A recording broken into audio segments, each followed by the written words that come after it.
Sıla. Selam. Kürtçe dünyanın en zengin kaçıncı dili? 9. dili. Türkiye'de Kürtçe konuşan sayısı kaç? En az 20 milyon.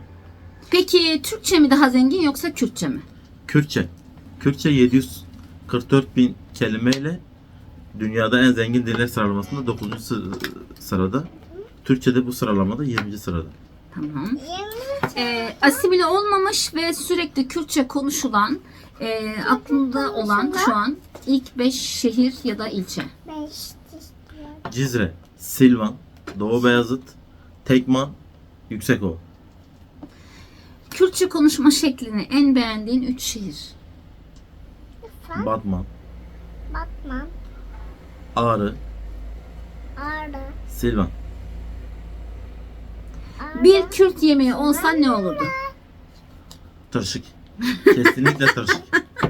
Peki Doğu bölgesinde mutlaka gitmelisiniz dediğin 3 şehir. Biraz taş Bir taşı. Ahmet, Diyarbakır. Biraz da kahve taşı. 2 Mardin, 3 Van. Peki Doğu bölgesinde yetişen herhangi bir sebze ya da meyve olmak isteseydin Biraz bu da hangisi kahve olurdu? toz. Tuzluk olurdu. Doğuda bir şehir olmak isteseydin bu hangi şehir olurdu? Diyarbakır. Tartışmasız Ahmet.